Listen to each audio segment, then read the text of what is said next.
Lección 4, viajes por Galilea y enseñanzas a los 12, dice, ¿no? Bueno, acá dice que se estudia la segunda y la tercera gira de Jesús por Galilea. Hay una gran serie de parábolas, ¿sí? Que Jesús da en esta sección. Hay milagros en la naturaleza, en las personas, y también está la muerte de Juan el Bautista, ¿sí? Eh, Además, vamos a escudriñar algunas enseñanzas de Jesús a sus discípulos. Ya Jesús empieza a hablar acerca de su muerte, de que él va a morir. Eh, Está la transfiguración también, el monte de la transfiguración. Y bueno, algunas cositas más que vamos a ir viendo. Hay un bosquejo, ahí en la hoja número 75 dice bosquejo, dice tema uno enseñanzas y milagros, tema 2 sanidades y el fin de Juan el Bautista, tema 3 enseñando a los apóstoles y tema 4 la segunda parte de enseñando a los apóstoles. Muy bien, los objetivos de esta lección. Dice, asimilará el sistema de enseñanza de nuestro Señor, experimentará un crecimiento de su fe por sobre las dificultades, observará en Juan el Bautista un digno ejemplo de servicio a Dios y comprenderá el significado y el costo de seguir a Jesús. Estas dos lecciones van a entrar un poco en lo que cuesta seguir a Cristo. Amén. Que está bien interesante poder meternos un poco en esos asuntos de lo que es el costo de seguir a Jesús. Bien, la página 76 dice enseñanzas y milagros. No, como les dije el miércoles pasado, no nos vamos a detener demasiado en la lectura del libro. Vamos a sacar algunas cosas nada más interesantes, pero después me gustaría que podamos hacer los ejercicios y también que me comenten ustedes qué cosas les parecieron buenas, qué cosas les quedaron a ustedes de lo que estuvieron leyendo en estas lecciones. A mí me encantó, arranca diciendo la página 76, mujeres que sirven a Jesús, Lucas 8 del 1 al 3. María Magdalena, Juana la mujer de Chuza y Susana, dice, además de otras, servían con sus bienes al Señor, o en otras palabras, sostenían económicamente su ministerio. ¿Saben? Es maravilloso esto, porque es una locura. El creador de todo lo que existe recibía la ayuda de mujeres, ayuda económica, para el cumplimiento del propósito eterno. Jesús vino con un propósito eterno y glorioso, pero que se llevaba a cabo en el ministerio de Jesús a través del aporte económico de tres mujeres. Increíble. El dueño de todo lo que existe. eh, Recibía la ayuda financiera, ¿no? A veces esperamos que Dios haga todo milagrosamente, pero los propósitos de Dios, el plan de Dios, lo que Dios va a hacer, siempre estará dependiendo de corazones generosos. Siempre Dios esperará de su pueblo la generosidad para la expansión del ministerio, para el cumplimiento de su propósito. Qué tremendo esto. Jesús, el Hijo de Dios, el creador de todas las cosas, dice que todo fue hecho por Él y para Él, ¿sí? Él que creó las cosas con el poder de la palabra, de golpe ahora nos damos cuenta que su ministerio estaba sostenido económicamente por tres personas que lo ayudaban económicamente. Algo maravilloso. Esta es la importancia del dar. Dios tiene el plan, Dios va a hacer lo que tenga que hacer, pero siempre va a involucrarnos a nosotros. Y lo que nosotros damos para el reino, lo que nosotros sembramos, ponemos en el alfolí cada domingo, es lo que Dios utiliza para seguir haciendo su plan en la tierra. Miren qué maravilla. Bien, después habla de algo interesante, el libro que es la blasfemia contra el Espíritu Santo. ¿Lo leyeron? ¿Leyeron esa parte? Me pareció interesante porque uno dice, bueno, la blasfemia contra el Espíritu Santo es el pecado imperdonable. ¿No es cierto? Entonces, ¿qué creemos que es la blasfemia contra el Espíritu Santo? ¿Qué es? Porque si es un pecado imperdonable, ¿de qué se trata la blasfemia contra el Espíritu Santo? Y acá leyendo el libro, nos muestra que la blasfemia contra el Espíritu Santo es asignarle a Satanás el obrar del Espíritu Santo. ¿Mm? Eso es algo bastante interesante e importante de saber. Dentro del contexto de lo que Jesús habla, Jesús dice que blasfemar contra el Espíritu Santo, el pecado imperdonable, es asignar al diablo el obrar del Espíritu Santo. ¿Sí? Eso es importante que lo tengamos todos claros. Después, la demanda de una señal, ahí mucha gente que estaba, entre ellos obviamente los fariseos, los saduceos, los escribas, pidieron a Jesús que hiciera una demostración de su poder, ¿no es cierto? Querían ver señales. Y saben, el querer ver señales o el pedirle a Jesús que haga alguna señal para ellos creer, la única evidencia que muestra es la dureza de los corazones de estas personas. Cuando nosotros le pedimos a Dios señales para creer en algo, cuando nosotros le exigimos a Dios alguna demostración que está fuera de lo que Él ya hizo, que está fuera de su palabra, lo único que muestra eso es la dureza de nuestro corazón. Amén. Eso es la situación de los fariseos que estaban ahí junto con algunos escribas. Jesús le contestó que la única señal iban a tener la de Jonás, ¿no? Que estuvo 3 días en el vientre del pez.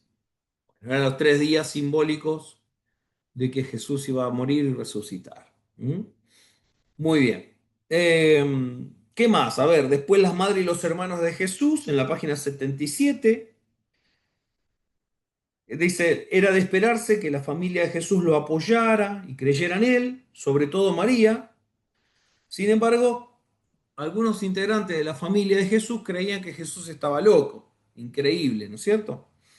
Incluso querían convencerlo, disuadirlo, ¿cierto? De, de que Jesús, bueno, deja eso, Jesús, ya entendiste mal. No sé, tratar de evitar que Jesús hiciera lo que tenía que hacer. Esa era la familia de Jesús. Una cosa fuerte, ¿no? Bien, Jesús tenía entendimiento del propósito, dice, no les hace caso, entonces elogia la fidelidad de sus discípulos y de todo aquel que hiciera la voluntad del Padre. Jesús termina diciendo ahí que su familia es la gente que hace la voluntad del Padre. Amén. Bien, primer grupo de parábolas, ahí tenemos la parábola del sembrador, y dice en la página 78, considerando las siguientes 6 parábolas, observemos que forman 3 pares. Y ahí dice, los obstáculos al crecimiento del reino, la expansión del reino y la preciosura del reino. Esas son el conjunto de parábolas que se nombran ahí. Si no leyeron el libro, les recomiendo que lo lean para poder interiorizarse un poco más en esto, ¿sí? Para no nosotros tener que detenernos demasiado en la clase, ¿sí? Después viene la parábola de la cizaña. La parábola de la cizaña y la red. Son 2 parábolas que prácticamente dan el mismo mensaje, ¿sí? Dice, la parábola nos enseña que el enemigo está muy activo, primero. Dice, mientras Dios planta la buena semilla, Satanás hace lo suyo, plantando su semilla. Los efectos son completamente opuestos y contrarios, pero miren lo que dice acá, y esto es lo que yo remarqué. Dice, cuando las plantas de trigo y cizaña crecen, son muy semejantes. Es muy difícil, salvo que seas un experto, distinguir lo que es cizaña y lo que es trigo. ¿Mm? Por eso dice que son los ángeles los que separan la cizaña del trigo al final de los tiempos. Y esto es algo que nos tiene que enseñar a nosotros, que nosotros no estamos para juzgar a la gente. Nosotros no somos quienes decidimos quiénes son trigo y quiénes son cizaña. ¿Mm? Eso es una tarea especial de Dios. Es un asunto espiritual que Dios va a resolver en su momento. Pero no nos corresponde a nosotros averiguar o querer llegar a la conclusión de quiénes son trigo y quiénes son cizaña. Amén. Eh, bueno, dice, la parábola enfatiza el origen de lo falso, mientras que la segunda, la división que se hará en el fin del siglo y destino de los inicuos, porque la otra es la de la red, ¿no? Habla de los verdaderos y de los falsos creyentes. Y la red recoge todo tipo de peces, pero después esos peces son seleccionados también, ¿no? Así como se separa la cizaña del trigo, también se separa los peces. Y a ver, la red recoge peces, todos son peces, pero hay peces que son los que el pescador buscaba y hay peces que son desechados porque no son los que el pescador buscaba. Y esto habla de que hay cristianos falsos y cristianos verdaderos. El apóstol Pablo, lo decíamos el miércoles pasado, decía estaban con nosotros, pero no eran de nosotros. Hay un caso en el libro de los Hechos donde está el mago Simeón o Simón, el mago, y este hombre estaba con los discípulos y fue quien después le quiso pagar a Pedro para que le diera el don del Espíritu Santo. Entonces, ¿por qué? Porque quería lucrar con eso. Entonces Pedro lo reprende, ¿no es cierto? Y le dice, tu dinero perezca contigo, que querés comprar con dinero el don que es de Dios. Entonces ahí tenemos a alguien que caminaba con los discípulos, que seguía a Juan y a Pedro, pero que no tenía el corazón correcto. ¿Sí? Él lo que buscaba era poder seguir lucrando, porque él, al trabajar de mago, le dejaba dinero, ¿sí? Y quería hacer algo similar. Bien, parábola del grano de mostaza y la levadura. Esto habla de la expansión del reino. La levadura de una expansión interna, ¿sí? Y la parábola del grano de mostaza de una expansión externa. ¿Sí? Una semilla pequeñita que puede llegar a ser un bosque, y el otro es la levadura, que lo que hace es crear una expansión interior. El reino de Dios tiene que crecer en nosotros y tiene que crecer a través de nosotros, expandirse. Amén. Después viene la parábola del tesoro escondido y la perla de gran precio. Y bueno, hay diferentes interpretaciones y hay una que dice que el tesoro encontrado es el reino de Dios y la perla es Cristo, y para obtenerlos debemos renunciar a todo lo que tenemos. Recordemos que la salvación es por fe, pero ser discípulo del Señor implica renunciar y eso tiene un alto costo. Página 79, tesoros viejos y nuevos. Eh, bueno, no quiero entrar tanto ahí, dice, pero para ampliar el concepto de lo dicho por Jesús, algunos opinan que las cosas viejas representan las verdades del Antiguo Testamento, o sea, la ley, en tanto que las otras cosas nuevas representan las verdades viejas presentadas de la forma diferente por Jesús, ¿sí? A través de la gracia en el Nuevo Testamento. Jesús calma la tempestad, ya conocemos la historia, la liberación del Gadareno, cómo Jesús se dedica a liberar a esta persona, habla un poco de esa parte acerca de algunos conceptos de lo que tiene que ver con lo geográfico y la clase de gente que vivía en Gadara, ¿sí? Por lo tanto, lo tienen que leer. Eh, Muy bien, vamos a ver los ejercicios. Y acá vamos a empezar a participar todos, ¿sí? Página número 81, responda, dice, muchas veces los siervos de Dios son criticados porque reciben un sostén por su servicio. ¿Qué lección encontramos en la vida de Jesús? Amplíe la respuesta dando una opinión personal. A ver, ¿quién se anima a compartirnos la respuesta de esto?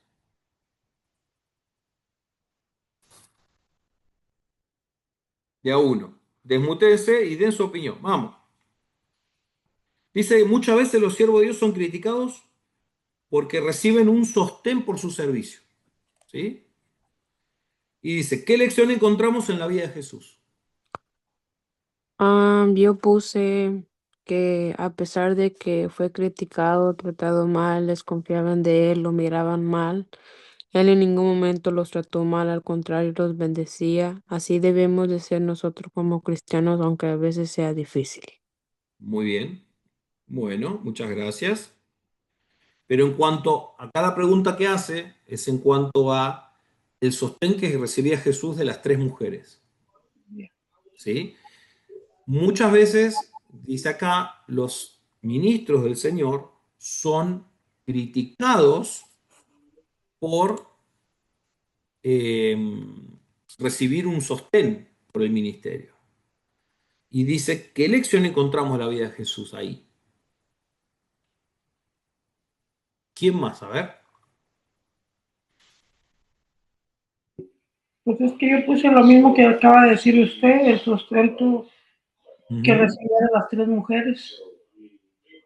Muy bien, buenísimo. Pero ¿qué lección encontrás ahí? ¿Qué lección hay? ¿Qué aprendemos de esto? Aprendemos de esto. Pues Pues que que necesita el dinero para seguir adelante en cualquier ministerio, Muy bien, entonces no es malo recibirlo.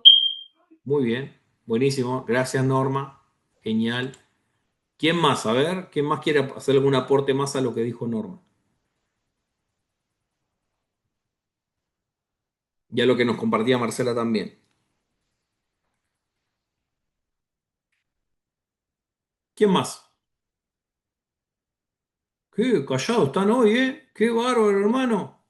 Yo pienso, ¿Eh? pastor, que, bueno, según la pregunta dice, muchas veces los siervos de Dios son criticados porque reciben un sostén por su servicio. Ah, sí, tal vez Jesús recibía esa ayuda de parte de estas tres mujeres, pero para nosotros los cristianos, bueno, en mi manera de pensar, para nosotros los cristianos, yo creo que eh, tal vez no en todo, no en todo, ¿cómo le diría? No en todo entra eso, porque yo siempre he visto a algo así mal en el aspecto de los que cantan la música de Jesús, o sea, de Dios, pues, que son cristianos, pero a veces lo hacen como para, como un negocio. Y la verdad, pues eso sí, yo no lo, en mi forma de pensar, yo no lo veo bien, que sea como un negocio. O sea, está bien, como dice Norma, que te dan una ayuda para que tú sigas expandiendo o algo así, pero es diferente a otras situaciones, como por ejemplo eso de que la música, todo eso, como ya lo hacen como un negocio, ya es algo muy diferente. Bien. Claro, lo que pasaba acá, gracias Areli, lo que pasaba aquí es a Jesús lo sostenían en su ministerio eh, tres personas, ¿sí? Y eran algunas más, bueno, ahí aparecen tres mujeres, ¿cierto? Y hablamos recién, justamente decíamos de la importancia del aporte económico de todos como iglesia para el avance del Evangelio. Ahora, es muy bueno el punto que decís, Areli, de diferenciar lo que es el trabajo del ministerio pastoral o de un ministro eh, con la iglesia, en la iglesia local, en la congregación, y muy diferente es el negocio, ¿no? Son cosas distintas. Por ejemplo, vamos a suponer un grupo de personas hace música de adoración, hay muchos grupos de eso. Yo elijo si escuchar o no escuchar su música, si ir o no a un recital y pagar un ticket para escucharlos, esa es mi decisión. ¿Eh? Eso es algo opcional. Ahora, ellos trabajan de eso y viven de eso, pero yo elijo si quiero comprar un ticket, ir a ver a Miel San Marcos o escuchar sus canciones, que a eso a ellos les da un rédito económico también. Eh, el ministerio, estamos hablando de otra cosa, y esto es muy buena esa diferencia, ¿no? Es lo mismo que un pastor que tiene su iglesia, su congregación y escribe un libro. Y el libro lo pone a la venta en una librería. Es lo mismo, ¿sí? O sea, yo elijo si compro el libro o no, yo elijo si sigo las predicaciones de ese pastor X o no, es mi decisión. Pero distinto es cuando es mi pastor, del cual yo soy la congregación, y lo que hago es un aporte económico a la iglesia, y dentro del aporte económico que yo hago a la iglesia, se le da al pastor un sustento, un salario, lo que sea. Son dos cosas diferentes y está bien separarlas, ¿no es cierto? Porque, por ejemplo, yo conozco pastores que hacen un trabajo de asistencia a la iglesia, brindando muchos recursos, mucha información, y todo eso se paga, aparte. Pero yo elijo si lo hago y lo hago para mi crecimiento personal. Por ejemplo, este libro lo hizo un pastor, ¿sí?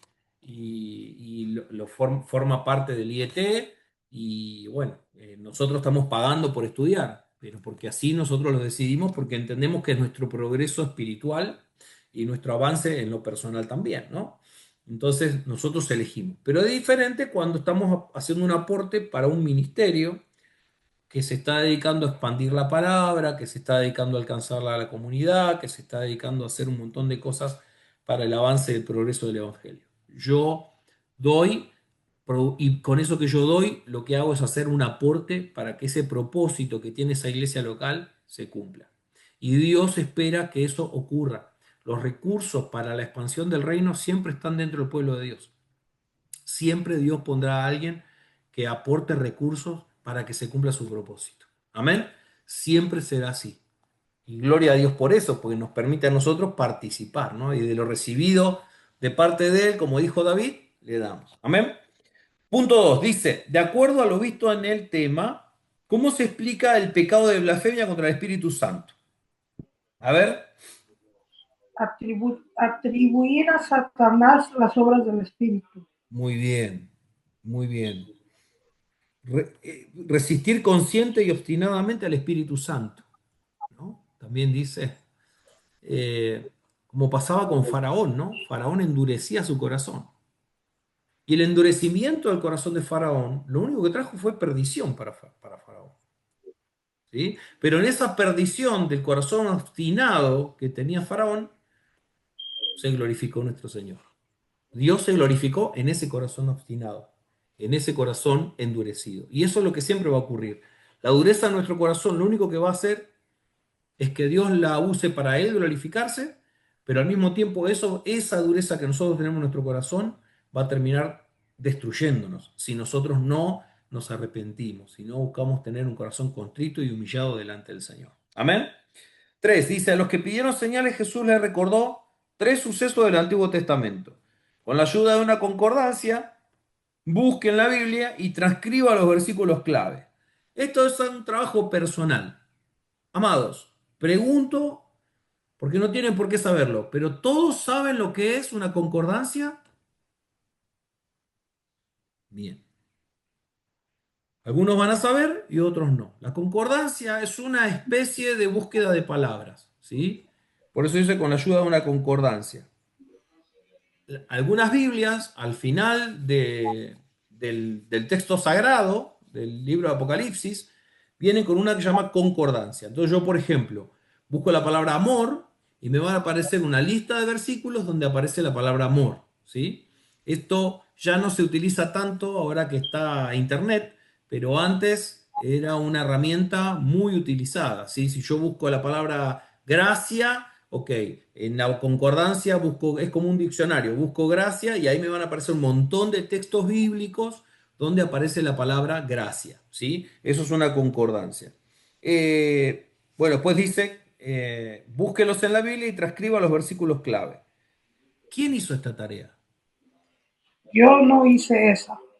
Muy bien, ¿quién más? Gracias, Norma. ¿Quién la hizo? Yo la hice, pero no sé si está bien. No importa, usted dígala. Bueno, yo puse, Ay, perdón, sacate el mute.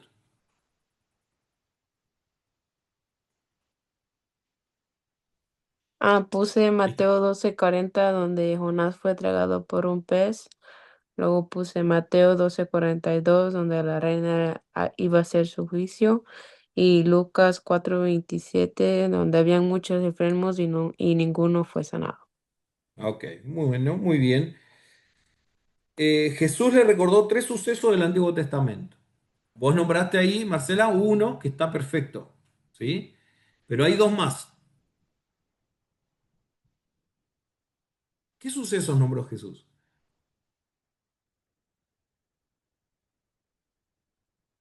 Bueno, el de las mujeres también, ¿no? Como dijo Marcela, eso está bien. ¿Quién más lo hizo? A ver, ¿alguien más que quiera aportar?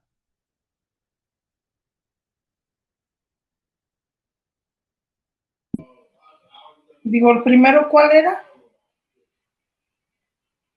Repetí el primero, Marcela, porque se te entrecortó justo.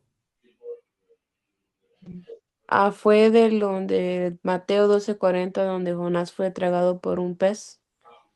Ahí está, muchas gracias. La Gracias. señal del profeta Jonás, ¿sí? Que tenía que ver con el tiempo de muerte y resurrección de Jesús. 4. ¿Qué similitudes hay entre las parábolas de la cizaña y de la red?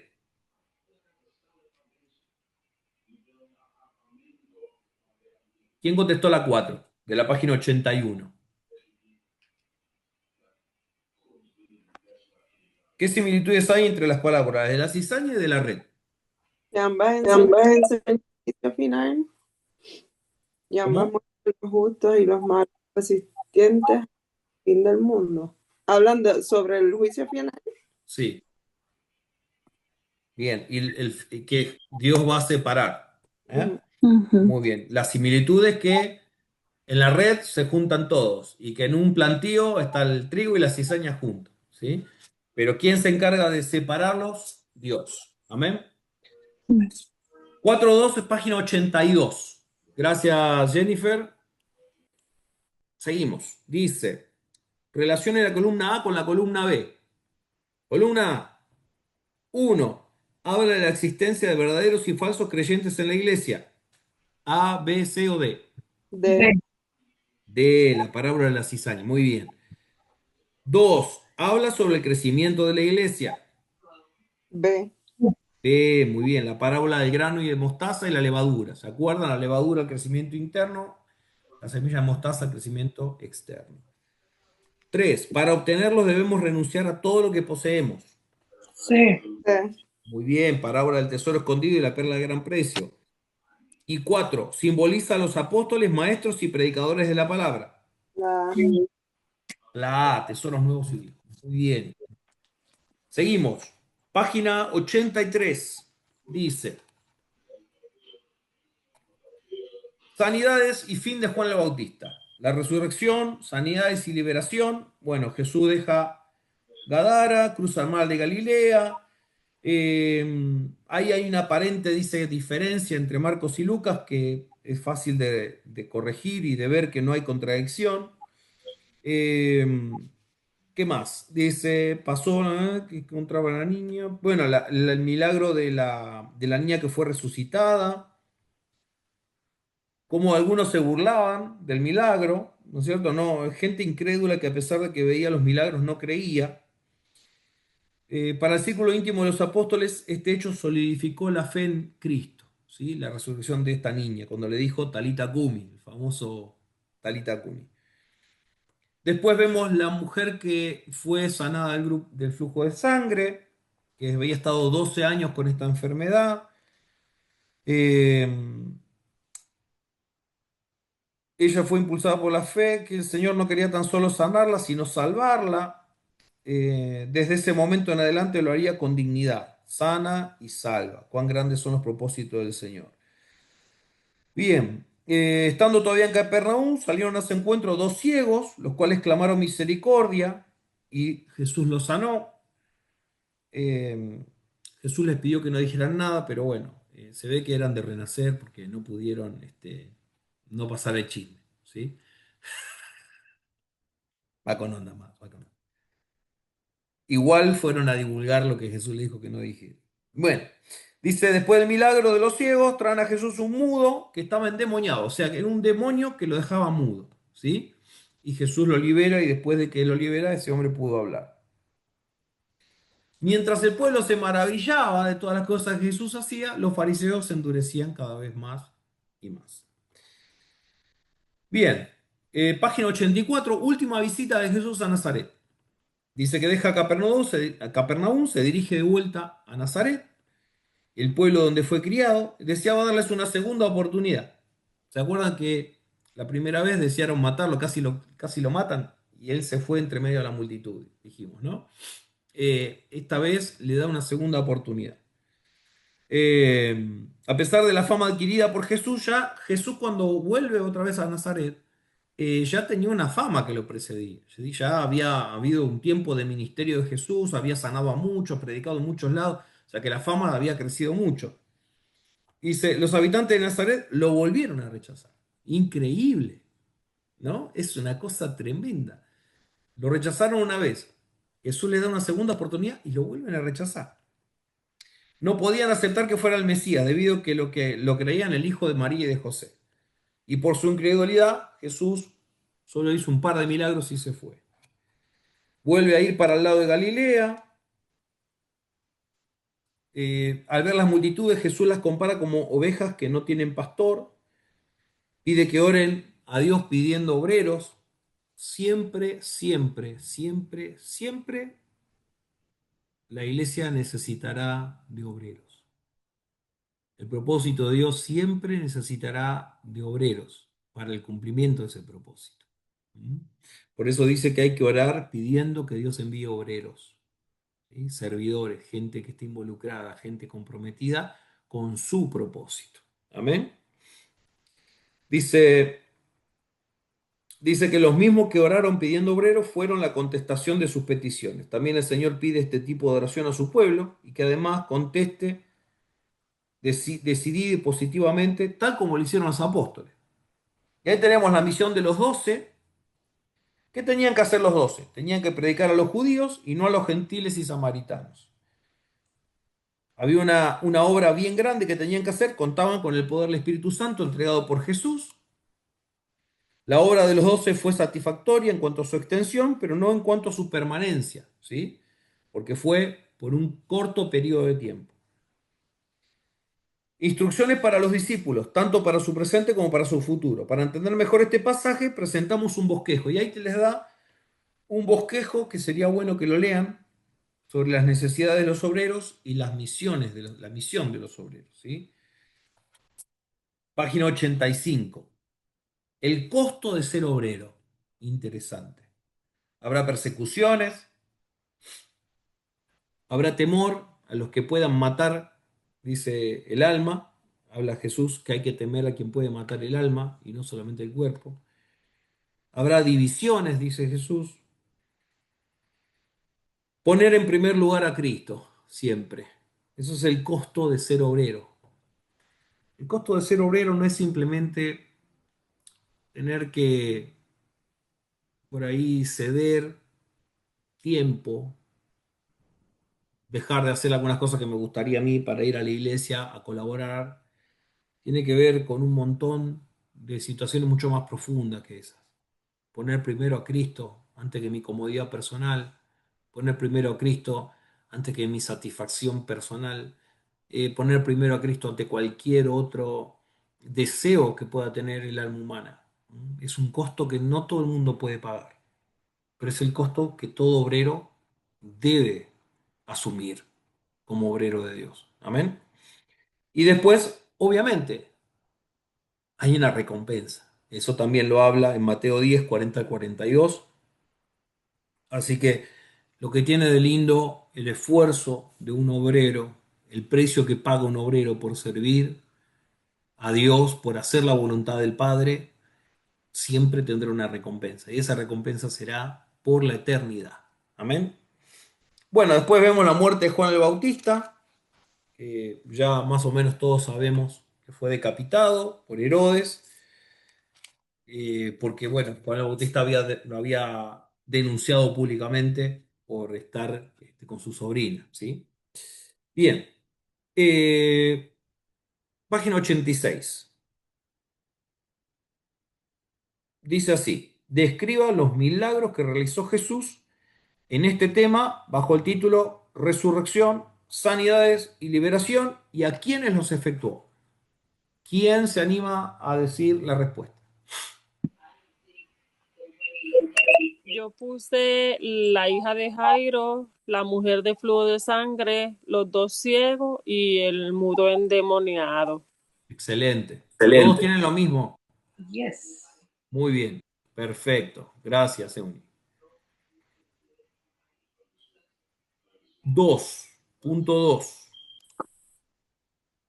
Vamos a mutearlos a todos. Dice, aquellos que oraron pidiendo obreros fueron la contestación a sus peticiones. Hermano, hermana, tómese un tiempo para meditar en esto. ¿Hasta qué punto estoy dispuesto a hacer la respuesta de Dios a las oraciones pidiendo obreros? Luego escriba un pensamiento al respecto. Momento, antes de pasar a que alguien diga esto. Cuando hacemos preguntas a Dios, cuando oramos a Dios por ciertas cosas, tenemos que ser cautelosos, porque la respuesta a las oraciones que nosotros hacemos muchas veces somos nosotros mismos. A Dios.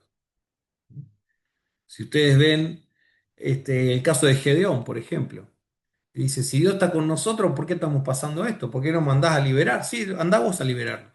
Yo le digo, yo soy el más chiquito de mi familia y no sé qué, no hay excusa. Cuando oramos por algo, muchas veces, sobre todo cuando oramos por la iglesia, cuando oramos por el evangelio, cuando oramos por las necesidades que hay en una iglesia local, eh, muchas de las respuestas a esas oraciones somos nosotros mismos. Amén. Bien, aquellos que oraron pidiendo obreros fueron la contestación a sus peticiones. Tómese un tiempo para meditar en esto. ¿Hasta qué punto estoy dispuesto a hacer la respuesta de Dios a las oraciones pidiendo obreros? Esto es una respuesta personal. Luego escriba su pensamiento al respecto. ¿Quién contestó esta pregunta? Muchas veces nos gustan hasta ciertas canciones, por ejemplo, como el de Envíame a mí, ¿no? Muy popular, y la cantamos y a veces andamos en la tienda, donde sea, y no hacemos el trabajo lo que dice esa canción o lo que le estamos pidiendo a Dios, que es predicarle a la gente, la verdad. Nos enfocamos en otras cosas totalmente diferentes. Amén. Amén. Excelente, gracias, Raúl. Buenísimo. Buenísimo. Muchas gracias. A veces decimos, Señor, levanta líderes en la iglesia, ¿no? Pero cuando Dios nos desafía a nosotros, miramos para otro lado, ¿cierto? Señor, necesitamos maestros para los niños. Y cuando Dios dice, bueno, andá y enseñales vos a los niños, miramos por otro lado. ¿Sí? Y eso es lo que sucede. Tenemos que nosotros entender que los recursos para suplir en la obra de Dios somos nosotros mismos. Uno dice, no, pero yo no sé, pero yo no me animo a mí. Mientras sigamos paralizados por eso, nunca daremos un paso hacia adelante, nunca creceremos, nunca saldremos de la comodidad y la zona de confort, nunca vamos a crecer con esa mentalidad. Mientras más tiempo querramos seguir estando en donde estamos y estamos contentos con eso, menos Dios puede usarnos. Nosotros mismos le ponemos límite a lo que Dios quiere hacer en nosotros y a través de nosotros. Entendemos también que no es que hoy llegas a la iglesia y mañana vas a estar predicando en el púlpito. Ya entendemos eso. Todo tiene que ver un proceso, tiene que ver un desarrollo de la vida de Cristo en nosotros. Pero tengo que tener la disposición, tengo que yo tener el deseo de querer sumarme, de querer compartir, de querer hacer, de querer aportar para Dios. Amén. Para el reino. 3. Dice, según Mateo 10, 16 al 39. Lo animamos a describir alguna experiencia personal sobre el tema. ¿Cuál es el costo de ser obrero? Trabajo personal. Me gustaría que alguno de ustedes nos ponga, nos diga, nos comparta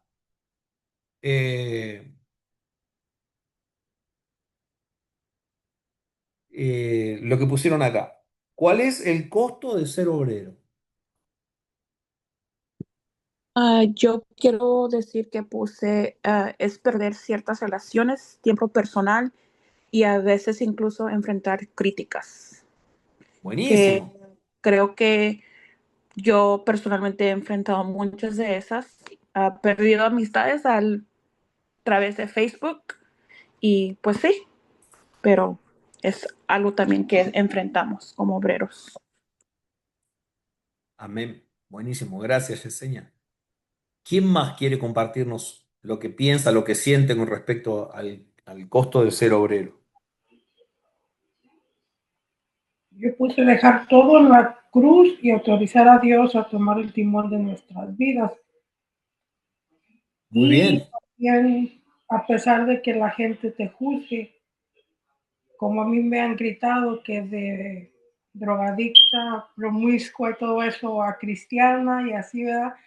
Entonces, pues es bien difícil querer hacer el bien cuando la gente te sigue señalando por lo que fuiste, no por lo que eres ahora. Aleluya, muy bien. Suele pasar, Norma, suele pasar. Qué bárbaro. Muchas gracias, Norma, por compartirnos eso.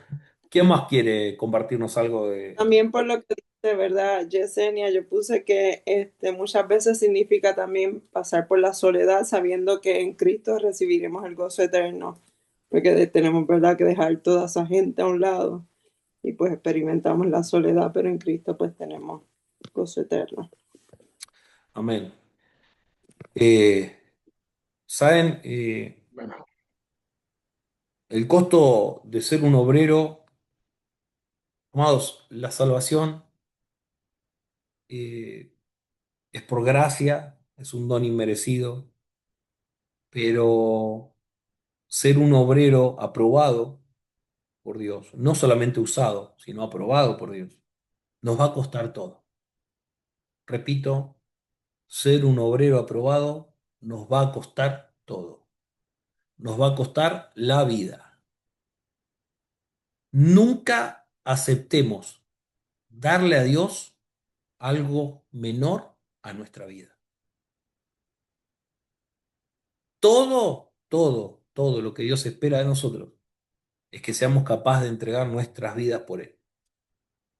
Y Jesús dice, quien pierda su vida por causa de mí, la hallará. ¿Qué vida perdés? La vida que no es la vida Zoe, la vida de la psique, la vida del alma, o sea, nuestra vida terrenal. Si nosotros le entregamos a Dios nuestra vida terrenal, entonces ganaremos la vida eterna, la vida Zoe. No cuando muramos, sino ahora. Yo, como obrero de Dios, no puedo permitirme ofrecerle a Dios menos que todo lo que soy. No puedo pensar que soy un obrero de Dios si no estoy dándole todo a Dios de mí. No solamente estamos refiriéndonos a apartar 2 horas el domingo para ir a la iglesia. Estamos hablando de una vida rendida a los pies de la cruz. De una vida completamente entregada. El apóstol Pablo, como siempre les digo, él decía, yo no estimo como preciosa mi vida. No puedo yo pensar que puedo ser un seguidor de Cristo, un obrero de Dios, cuando no le doy todo a Dios. No puedo yo aceptar darle menos que todo. ¿Por qué? Porque el único que puede demandarnos todo es aquel que nos entregó todo. Amén. Aleluya. Muchas gracias por compartir sus pensamientos. Y vamos a la siguiente página, ¿sí? Porque yo me emociono y quiero seguir, pero no, hay que avanzar. Página 87. Jesús enseña a los apóstoles, primera parte, dice, alimentación a más de 5.000 personas. Jesús tenía la necesidad de estar un tiempo con sus discípulos, pero dice que las multitudes lo seguían para todos lados, ¿cierto? Dice, el propósito de ellos era estar un tiempo solos para poder reponerse de tanta actividad y buscar el rostro del Señor. Sin embargo, la multitud lo siguió por tierra. Tenían grandes necesidades y a pesar de que el motivo por el cual había ido a ese lugar fue truncado, Jesús no se impacientó con la gente, más bien se compadeció de ellos, continuó con su labor, predicó y sanó a los que necesitaban ser curados. Lucas 9:11. Una vez llegada la tarde, los discípulos sugieren al Señor despedir a la multitud porque no tenemos plata para darle comer a todos. Ya todos sabemos la historia. Dice, lo que es imposible para los hombres, dada la enorme cantidad de dinero que necesitaban para darle comer a todos, es posible para Dios. Mirá, esto es maravilloso lo que ocurre acá. Dice, con tan solo 5 panes y 2 peces, cedidos por un muchacho, en Juan 6:9, está esa parte. Jesús alimentó a 5.000 hombres, más una cantidad no contada de mujeres y niños. Irónicamente, sobraron 12 cestas de trozos de pan y pescado, una para cada uno de los discípulos incrédulos.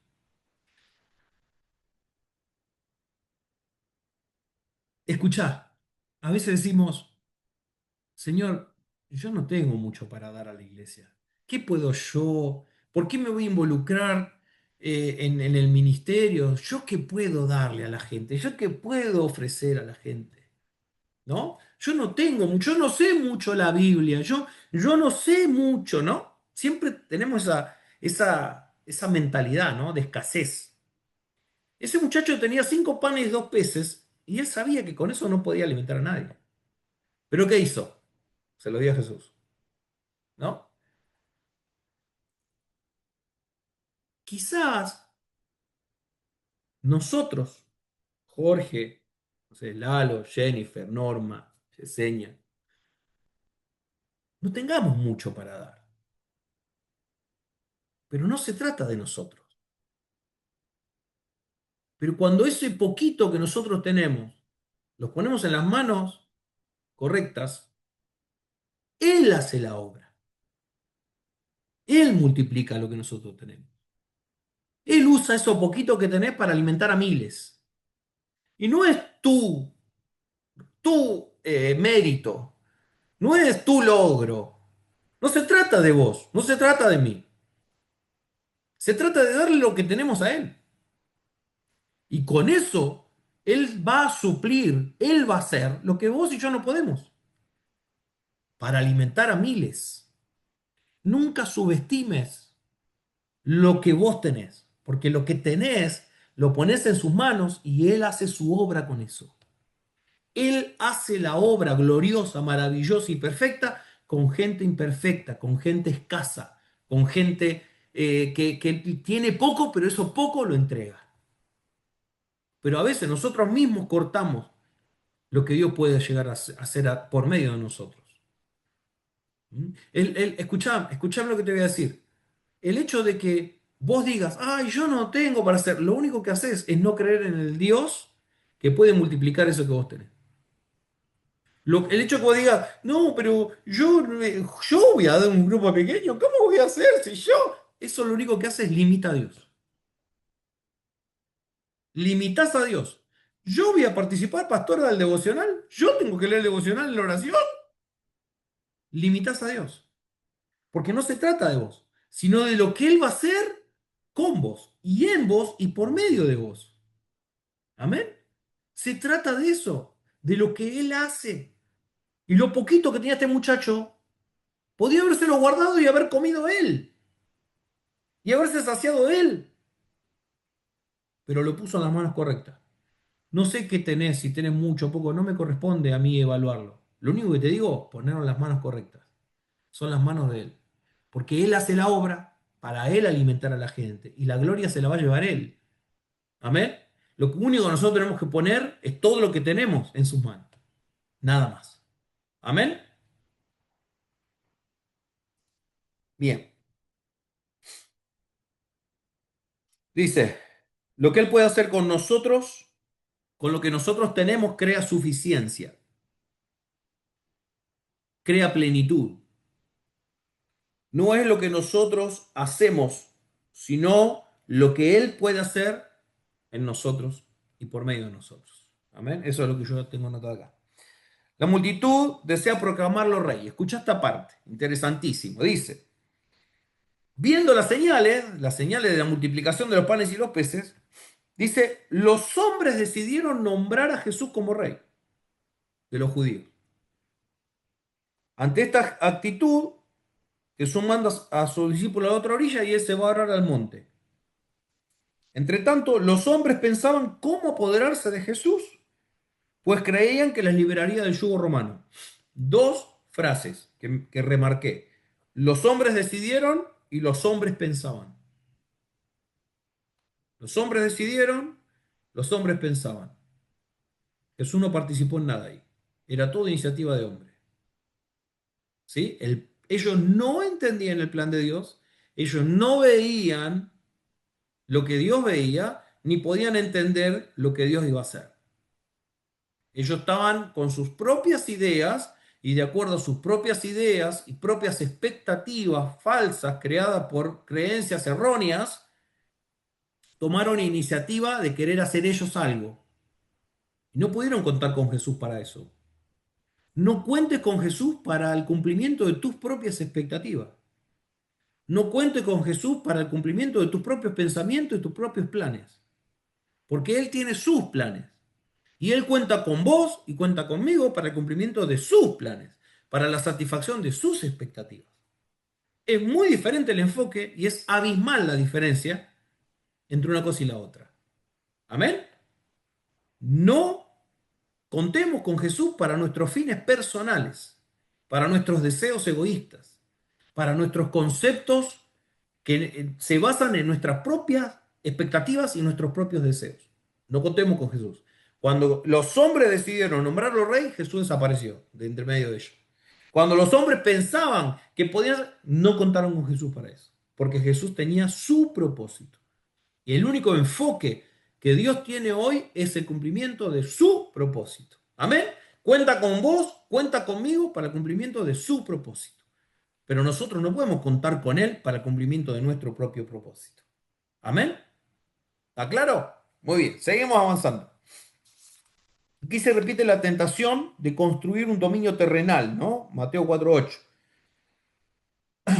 Dice, Jesús camina sobre las aguas. Conocemos la historia. Jesús manda a los discípulos al otro lado, los agarra una tormenta y ahí aparece caminando sobre el agua. Y acá habla acerca de que Pedro logra caminar unos pasos y después se hunde. Todos conocemos esa parte. Y dice, estos versículos son una gran enseñanza de fe. Podemos vencer las dificultades si miramos a Cristo y no a las circunstancias. ¿Sí? Mientras Pedro miraba a Jesús, podía caminar. Cuando empezó a mirar las olas, se empezó a hundir.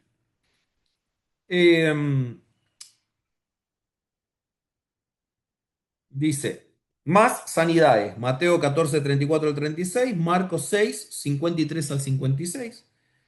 Volviendo a Genezaret, la gente nuevamente rodeó al maestro y en tanto recorría la región le traían enfermos. Bueno, sanaba a todo el mundo, ¿sí? Tradiciones versus la palabra.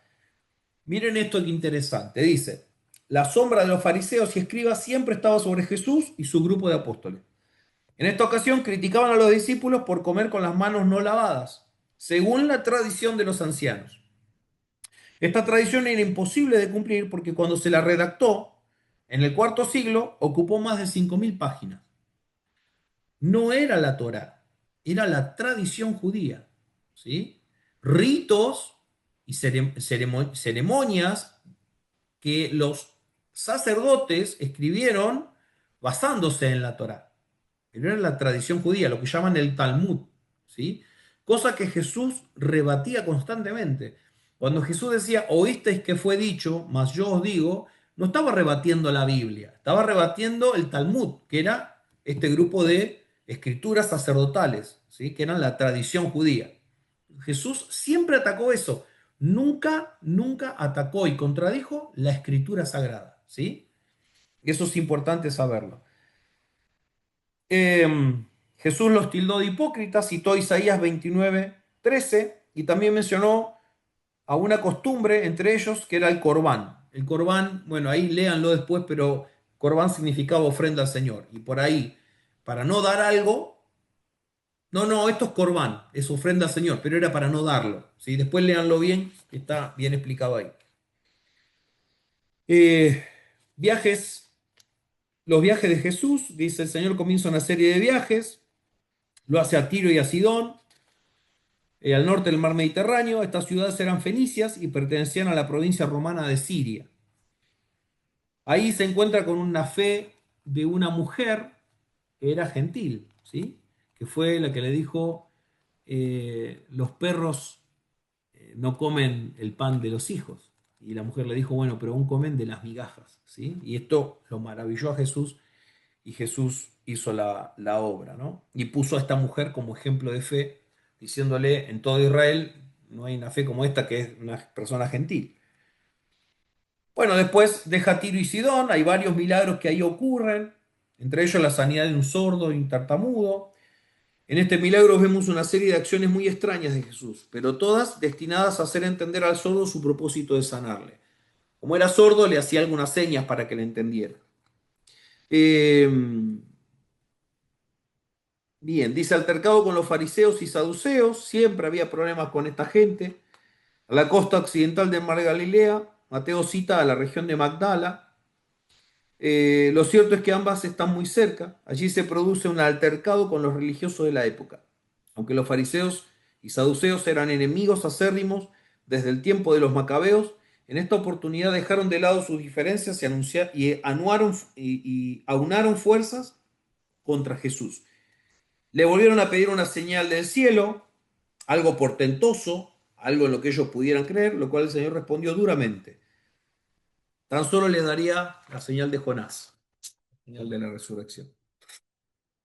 Bueno, y la página 90 habla de la levadura de los fariseos. Dice, partiendo una vez más, se dirigieron, cruzando el mar de Galilea a Bethsaida. Una vez en tierra firme, Jesús exhorta a sus discípulos a guardarse de la levadura de los fariseos, de los saduceos y de la de Herodes. Por la explicación de Jesús sabemos que la levadura era símbolo de doctrinas falsas. Los fariseos representaban el formalismo, los saduceos el materialismo y los herodianos el secularismo. Menoscababan la religión y esperaban las recompensas de este mundo. Los discípulos en principio habían entendido que Jesús se quejaba de la falta de pan, pero después de su explicación comprendieron el propósito. Después de esta charla, el Señor sana a un ciego ahí en Bethsaida. Página 91. Vamos a responder. Dice, ¿qué enseñanza importante extraemos de la actitud de Jesús ante las personas que lo siguieron cuando su propósito había sido apartarse para descansar?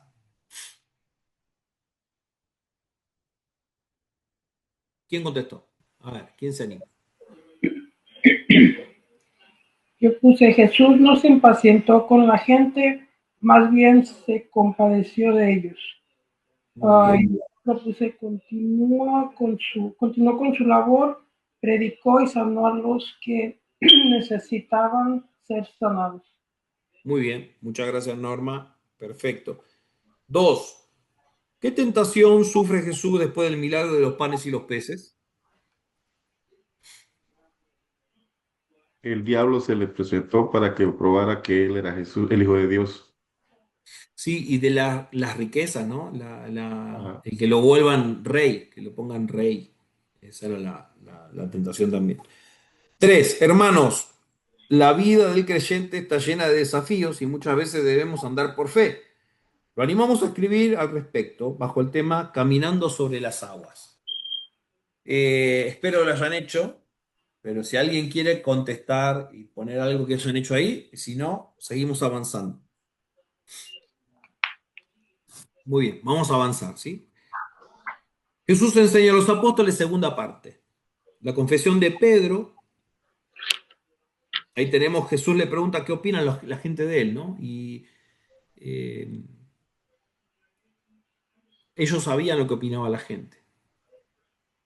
Voy a mutear a todos así no hay ruidos de aire ni nada. Ahí está. Ellos sabían lo que la gente opinaba. Algunos dicen que Elías, otros dicen esto, lo otro. Y después dice, ¿ustedes qué piensan de mí? ¿Quién soy yo? De acá, Pedro sale y dice la frase que todos conocemos, tú eres el Hijo del Dios viviente. Y Jesús le dice, no te lo reveló carne ni sangre, sino mi Padre que está en los cielos, y sobre esta roca edificaré mi iglesia. No le dice, tú eres Pedro, y sobre esta roca edificaré mi iglesia. De ahí, la Iglesia Católica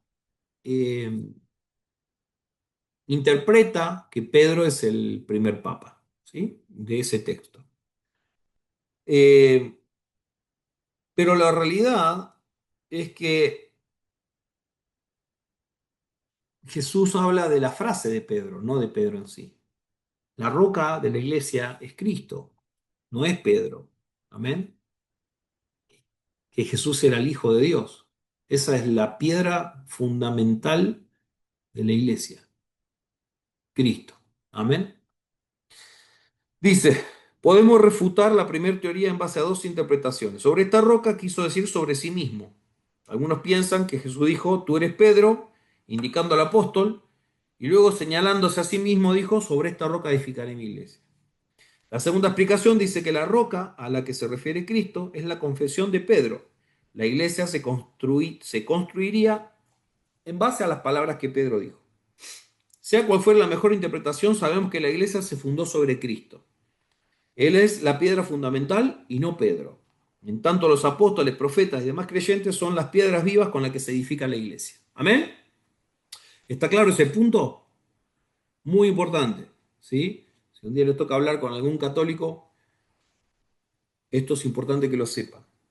En cuanto a las llaves del reino, Jesús les dice que le va a entregar las llaves del reino. La llave es símbolo de autoridad. ¿Sí? Y dice, ¿qué simbolizan las llaves de las que hablaba Jesús? Uno, que Pedro iba a abrir la puerta de la predicación a los judíos y también que iba a abrir la puerta de la predicación del evangelio a los gentiles. ¿Sí? ¿Quién fue el que se paró en Pentecostés para predicar la primera vez? Pedro. O sea que la inauguración de la iglesia en Pentecostés inició con el discurso de Pedro. ¿Sí? Esa es la primera llave. Y la otra llave es cuando Pedro fue a la casa de Cornelio y por primera vez los gentiles reciben el Espíritu Santo. Pedro abrió la puerta del reino para los gentiles. Abrió la puerta del reino para los judíos en Pentecostés y abrió la puerta del reino para los gentiles en la casa de Cornelio. ¿Sí? Esas son las llaves del reino. Amén. Anuncio de su muerte. Una vez establecido por los discípulos que Jesús era el Mesías esperado, este anunció su pronta muerte en Jerusalén. Pedro reaccionó al anuncio con una actitud egocéntrica, pidiendo al Señor que tuviera compasión de sí mismo. Es muy posible que Pedro pensase en Jesús como el Mesías liberador político y no el liberador del pecado. Jesús contestó a su discípulo fuertemente, pues estaba dejándose influenciar por ideas satánicas. Luego anunció el costo de seguirlo, la renuncia a nosotros mismos para que Él sea todo en nosotros. Llevar la cruz no significa soportar estoicamente cada una de las pruebas, sino dejar de ser nosotros para ser Cristo, para ser como Cristo, para que el carácter de Cristo se forje en nosotros. Esa es la cruz, la expresión de Cristo en nosotros. Amén.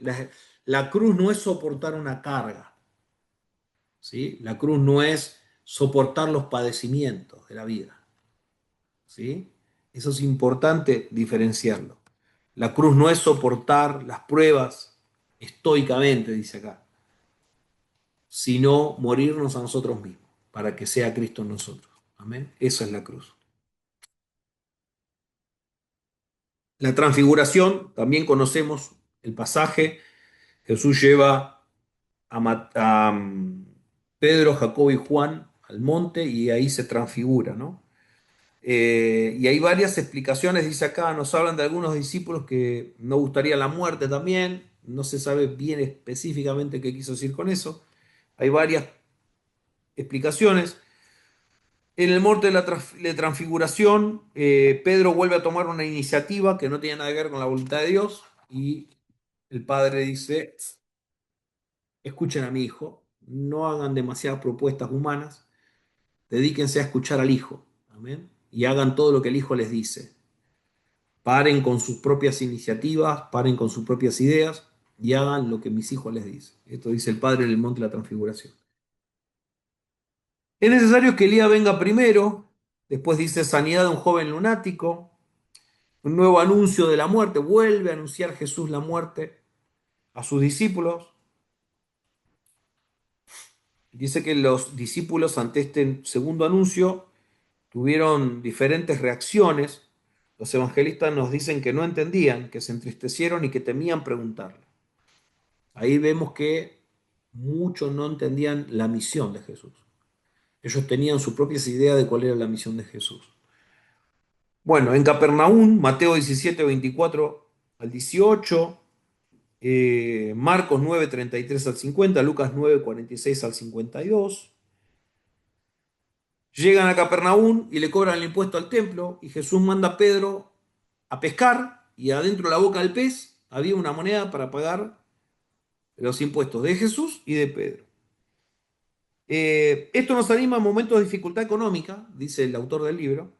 Siempre va a haber un pez, dice, ¿no? Siempre va a haber una provisión del Señor, con el dinero suficiente. Fíjense cómo es Dios, ¿no? A veces multiplica los panes y los peces. A veces recibe el dinero de 3 mujeres para la expansión de su ministerio. Y a veces abre la boca de un pez y saca la moneda para pagar. Y eh,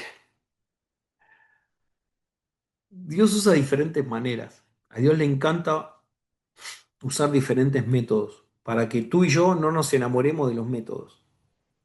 ¿No? Bueno, pero yo di 10 y me dieron, salí de ahí de la iglesia y me encontré 50 en el piso. ¿No? Entonces al otro domingo voy y doy 10 para ver si me encuentro 50 en el piso otra vez. Eso no va a ocurrir. Porque Dios no quiere que nos enamoremos de los métodos. Dios no quiere que persigamos métodos. ¿Mm? Por eso nosotros, la fuente de nuestro sustento es Cristo. ¿Cómo lo va a hacer? ¿Cómo va a sostenernos? ¿Cómo va a suplir para nuestras necesidades? Solo Él lo sabe. Amén. Solo Él. No busquemos repetir métodos. Dejemos a Dios hacer su obra. A veces, por providencia de personas que apoyan al ministerio, a veces un milagro multiplicador y a veces la boca de un pez. De algún lugar Dios va a proveer para el cumplimiento de su propósito. Bueno, y después la discusión de quién es el mayor, ya sabemos, en cuanto al liderazgo de los discípulos, y medio como que lo nombraron mucho a Pedro y a Pedro se le subieron un poco los humos ahí, ¿no? Se empezó a creer un poquitito su rol y esto le afectó un poco en el orgullo. Bien, después dice Jesús reprende a Juan, y después miren, acá en la página 95 habla del perdón. Dice, Cristo enseña ahora sobre el perdón entre hermanos en la fe. Primero, les dice cómo conducirse en caso de que un hermano pecase contra ellos. Y miren, acá está la lista. Dice, repréndelo estando solos para llevarlo al arrepentimiento. Dos, si no nos oyere, hablar en presencia de 2 o 3 testigos. 3, si todavía se resiste, debemos decirlo a la iglesia. Y 4, si no llega a la iglesia, debemos tenerlo por pecador. Dice, si se llega a un acuerdo entre las partes, Dios contestaría cualquier oración que se haga. Recordemos que tanto el ofensor como el ofendido son ambos hijos del mismo Padre. Por lo tanto, hasta que no haya reconciliación sincera, tampoco habrá bendición. Pedro es instruido a perdonar ilimitadamente, aunque hubieran pecado gravemente contra él. Jesús ilustra esta verdad en la palabra de los 2 deudores. El costo del discipulado, para poder seguir al Señor, es necesario poner en segundo lugar todos nuestros bienes y nuestra familia.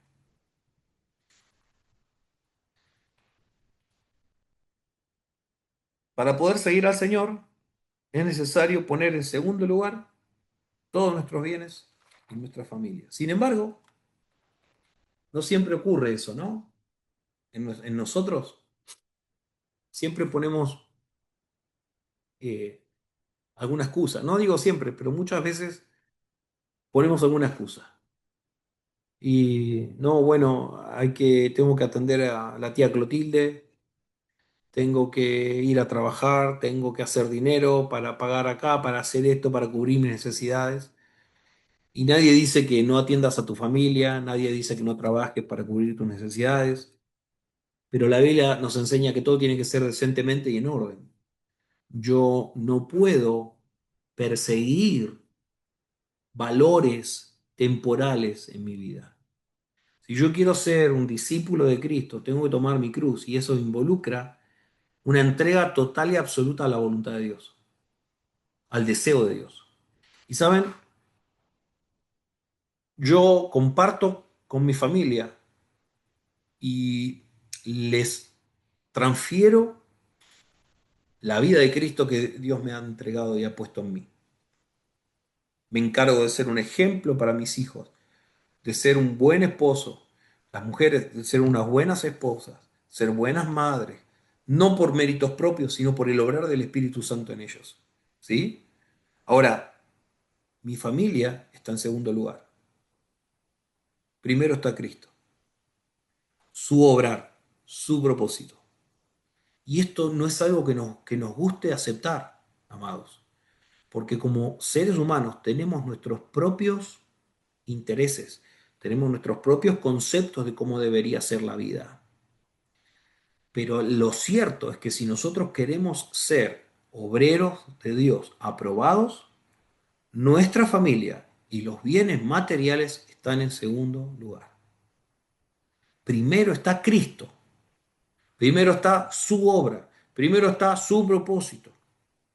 Y repito, no quiero que se confundan. No estoy diciendo abandona tu familia, abandona tu trabajo y dedícate a estar en la iglesia y nada más. No estoy hablando de eso. Es algo mucho más profundo que eso. Eso es algo una mirada muy humana. Estamos hablando del corazón, de acá. ¿Qué ocurre acá adentro? ¿Cuáles son tus valores? ¿Qué lugar ocupa Cristo en tu vida? Eso es, en tu corazón. Cuando vos tenés tus valores familiares y los bienes materiales en una alta estima, corres el riesgo de dejar a Jesús en un lugar que no sea el primero. Entonces, ¿yo puedo ir a trabajar todos los días? Claro que sí, tengo que hacerlo. Dice la Biblia que el que no trabaja, que no coma. Ahora, yo trabajo, pero el tema es que cuando yo estoy trabajando, no dejo de ser un obrero del Señor. No dejo de ser alguien que debe expresar a Cristo. Entonces, en mi trabajo yo sigo cumpliendo la función que corresponde a quién soy. Soy un obrero del Señor, en cualquier lado donde esté. Donde sea que esté, yo debo cumplir la misión para la cual me ha convocado el Padre. Hacer su voluntad. Debo ser luz en medio de las tinieblas. Debo yo encargarme de que otros conozcan a Cristo a través de mí. ¿Por qué? Porque yo no soy cristiano solamente cuando estoy en la iglesia. Soy cristiano 24/7. Soy obrero 24/7. Sirvo a Dios 24/7. No solamente cuando estoy en el servicio el domingo. Sirvo a Dios. Mi vida está rendida al servicio del Rey. Y eso es todo el tiempo, las 24 horas. Amén. Pero si mis valores, mis escalas, bueno, tengo que trabajar. Lo siento, discúlpeme, pastor, pero yo tengo que trabajar. Y cuando estás trabajando, ¿estás cumpliendo la obra de Dios? ¿Estás cumpliendo con lo que Dios te pide? Cuando estás con tu familia, ¿estás haciendo la obra de Dios? ¿Qué haces cuando estás con tu familia? Cuando recibís a la tía Clotilde, ¿para qué la recibís? ¿Para el chisme? ¿O para hablar de Cristo? Para la obra de Dios. Entonces, de eso se trata, amados. Acá, ¿quién es primero? ¿Quién es primero? Ninguno que poniendo su mano en el arado mira atrás es apto para el reino de Dios. Lo dice la palabra Lucas 9:62. No lo digo yo, lo dice la palabra. El problema de cuando yo no tengo bien claras las prioridades es que me desenfoco, me distraigo y pierdo el tiempo en las cosas temporales. ¿Está mal ir a trabajar arduamente para traer sustento a la familia? No. ¿Está mal compartir mi tiempo y darle mi vida a mi familia? No, de eso no está hablando la Biblia. De eso no está hablando la palabra de Dios. Lo que está hablando de lo que hay en nuestro corazón. Donde está nuestro tesoro, ahí está nuestro corazón. Nuestro tesoro tiene que ser siempre Cristo. Amén. Y Jesús mismo, por un obrar de Él en nosotros, nos va a ir guiando. ¿Cuándo te conviene hacer horas extra en el trabajo y cuándo no? No se trata por tu bolsillo, se trata de su propósito. Aleluya. ¿Cuándo te conviene quedarte a tomar café con la tía Clotilde y cuándo no? Él te va a guiar. Él te va a mostrar. Él va a ser la mejor expresión para que tu familia se sienta amada y para que a tu familia nunca le falte. Amén. Amén. El viaje a Jerusalén termina ahí, Lucas 9, 51, 56. Una vez que el tiempo se cumplió para ser recibido nuevamente en gloria, se dirigió resueltamente a Jerusalén. En su viaje pasaron por Samaria, una región por la cual no transitaban los hebreos, porque tenían ciertos problemas con los pobladores de Samaria. Este resentimiento surgió por el remanente de las 11 tribus de Israel que se mezcló con pueblos paganos y después de la dispersión, y así se formó el pueblo samaritano. Los samaritanos eran una mezcla, no eran hebreos puros, ¿sí? Y cuando en Samaria los trataron mal, Jacobo y Juan dijeron, Señor, ¿y si pedimos que caiga fuego del cielo y lo consuma? Se parece a uno que conozco. Mirá cómo me trató, Señor, consúmelo con tu fuego, ¿no? Haz justicia sobre él, Señor, ¿no? Y Jesús les dijo, ¿ustedes no saben de qué espíritu son? No tenían idea, o sea, ellos querían venganza. A los que me trataron mal, tratarlos mal, Señor. Bendito, ¿no? Qué bárbaro. Esa no es la manera. Esa no es la manera del Señor. Como siempre les digo, a los que lo trataron mal, Jesús se crucificó por ellos. Amén. Bien, página 97. Responda. Punto 4.5. 4.5 dice, responda en sus propias palabras cómo le explicaría a un católico la declaración de Pedro.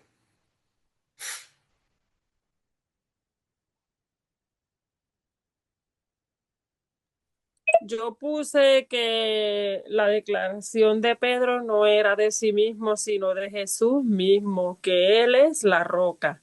Y Él fue la revelación de Pedro sobre que era el Mesías, de donde sería edificada la iglesia.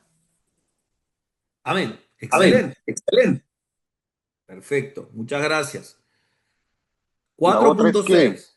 Sí, diga. perdón, Diga, diga, la diga. otra, la otra es que a veces cuando les explicas eso sobre que Pedro no se refería a él, sino a la oración perdón, a la declaración que él hizo, ¿verdad? Que Jesús es la roca. La otra es que también les puedo enseñar en primera de Pedro 2, 4 o 8 cuando habla de que Jesús es la piedra angular. Entonces, él mismo dice eso. Ahí está. Mismo Pedro termina diciendo que Jesús es la piedra ángulo. Muchas gracias, Raúl, por ese aporte. Eso también está bueno, ¿no? Porque dice, no, porque Pedro, que Jesús, que Pedro, que Jesús. Bueno, ahí está mismo Pedro diciendo que la roca es, la piedra ángulo es Cristo. Amén. Anótenlo también que está interesante ese aporte. 4.6 dice, marque con una X la respuesta correcta. 1. Sobre la roca significa A. Pedro mismo. B. La declaración de Pedro. C. Jesucristo. D. Las alternativas B y C son correctas. La Sí, La D. D. Muy bien. 2. La reacción de Pedro ante el anuncio de la muerte de Jesús fue agradecida por el maestro, desinteresada por parte de Pedro, dirigida por el Espíritu Santo, reprendida por estar influenciada por Satanás. D. D, muy bien. El costo de seguir a Cristo está relacionado con renunciar a nosotros mismos, soportar la desgracia de la vida, sufrir dolores y enfermedades, o ninguna de las tres es correcta. A. Amén. 4, página 98. La transfiguración de Cristo indicó su deidad, su proximidad a la muerte, la confirmación de la declaración de Pedro, o todas las respuestas son correctas. La D. Muy bien, la D, todas las respuestas son correctas. 5. El muchacho endemoniado no fue liberado porque su padre no tenía fe, faltaba oración y ayuno, la gente que los rodeaba era incrédula, el muchacho no quería ser libre. La B. B. Muy bien. La actitud de Jesús ante el pago de impuestos del templo indicó su obediencia y sumisión a las leyes judaicas, que si estamos dispuestos a obedecer, Él suple. Su desacuerdo, en definitiva, Él no pagó. O las respuestas A y B son correctas. La D. Ujú. Muy bien, la D. Para ser el mayor en un grupo debemos tener más edad que el resto, poseer un carácter fuerte, tener ideas creativas o estar dispuestos a servir. La D. La D. Muy bien. Lo primero que debemos hacer cuando alguien nos ofende es ofenderlos. La La B. La B. La B. Hablar con él a solas. Amén. Nada de contárselo a nuestro mejor amigo en el chisme. Nada de informárselo a los pastores y líderes todavía. Advertir a todos los que nos conocen tampoco, ¿sí? Primero es hablar a solas. Cuando yo tengo alguna diferencia con un hermano, antes de que ir a contarle a otro hermano lo que el primer hermano me hizo, tengo que ir a hablar con ese hermano, ¿sí? Golú. A veces, a veces nos pasa, amados, que tenemos algún problema con alguien y buscamos que otros se alíen a nosotros para estar en contra de ese hermano que nos hizo algo, ¿sí? Cuidado con eso, porque estamos hablando del cuerpo de Cristo, ¿sí? Y nosotros podemos terminar despedazando el cuerpo de Cristo, haciendo eso, creando divisiones, creando conflictos, agrandando una situación. Por ahí es un malentendido, vas a hablar con el hermano, lo aclaraste y ya está, no hace falta que lo andes hablando con nadie. ¿Amén? Esto es muy importante para mantener la salud de los corazones de los hermanos en la iglesia. ¿Amén? 9, página 99. El costo de discipulado implica poner la mano en el arado y mirar atrás, dedicarnos a cuidar lo que tenemos, poner a Dios en primer lugar. Ninguna de las alternativas porque seguir a Cristo no cuesta. La C. Sí, muy bien, poner a Dios en primer lugar.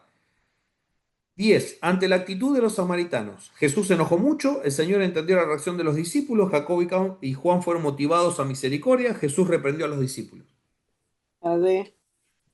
Muy bien. Y revisión general, punto 4.7, dice, ¿verdadero o falso? Entonces, 1. Lo que es imposible para los hombres es posible para Dios. Falso. Lo que es imposible para los hombres es posible para Dios. Cierto.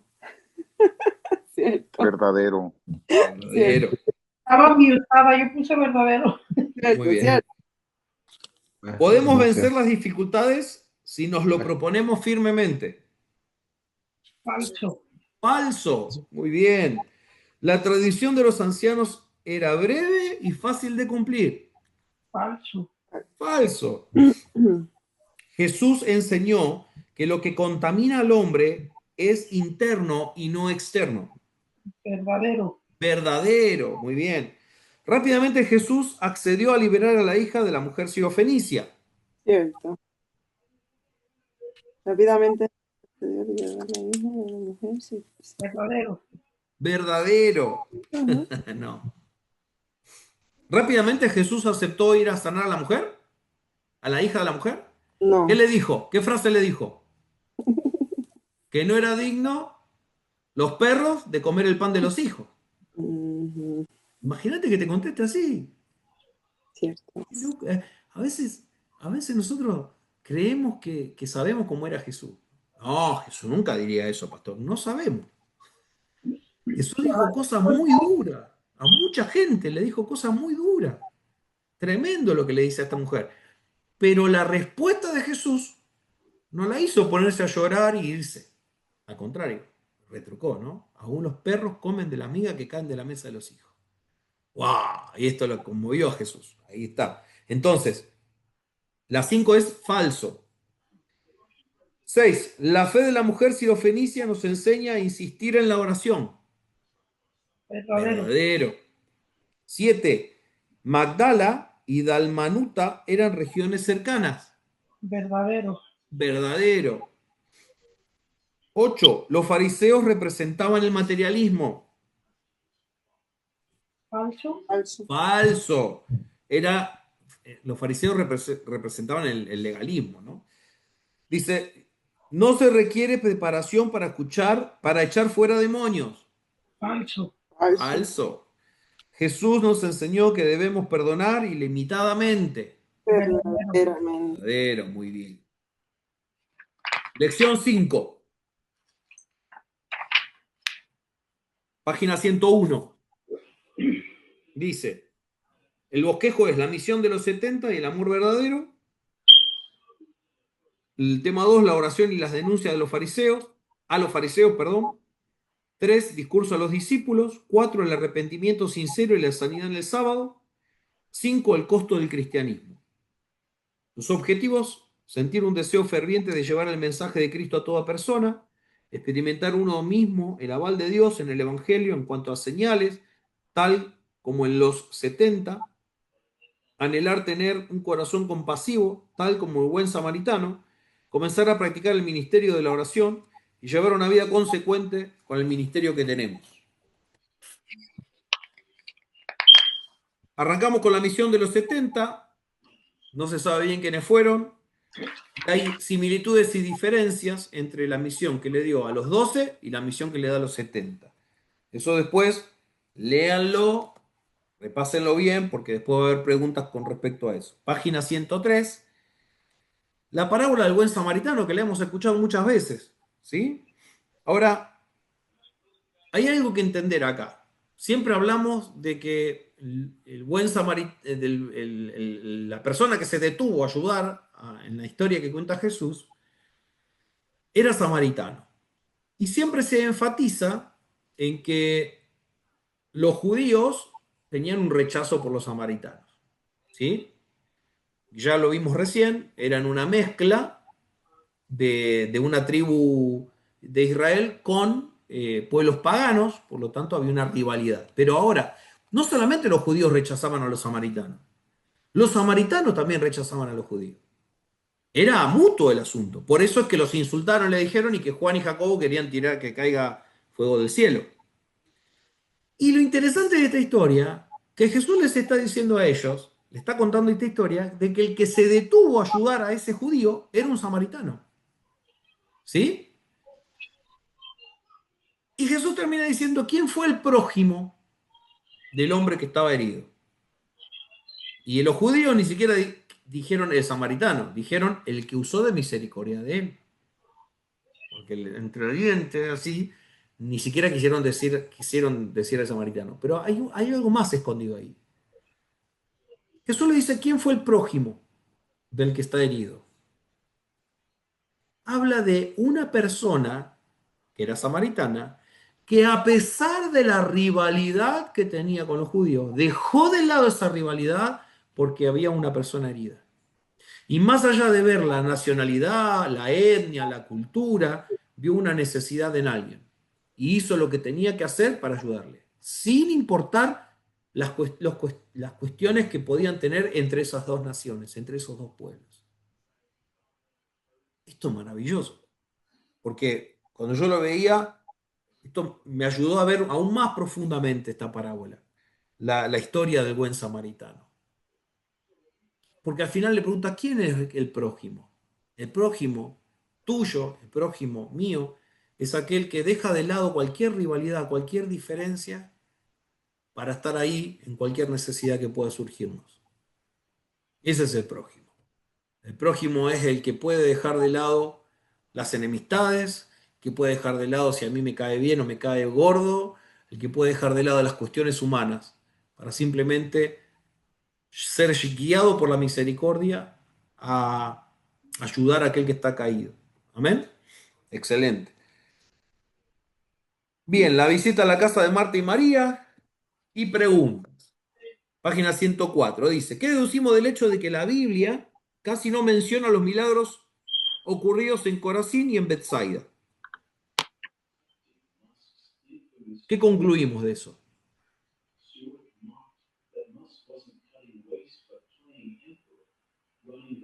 La Biblia no dice... que no importa, ¿Cómo? no importa, yo puse, no importa cuántas señales veamos, sino cómo respondemos a ellas.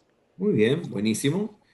Y nos damos cuenta también que hay muchos milagros que no fueron escritos, ¿sí? Que no están registrados, ¿sí? Muchas cosas que no están registradas que hizo Jesús.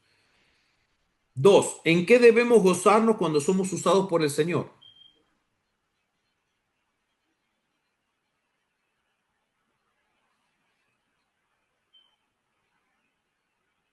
Si Dios te usa para para hacer su obra en la tierra. ¿De qué te tendrías que gozar? ¿De que Dios te usa? En que otros sean rescatados o salvos y reconciliados con Él. Ese debe ser nuestro gozo, que otros vengan a los pies de Cristo. Muy bien, está bien, eso es cierto, pero Jesús le dice algo clave. Dice, no se gocen porque los demonios se les sujetan, sino gócense porque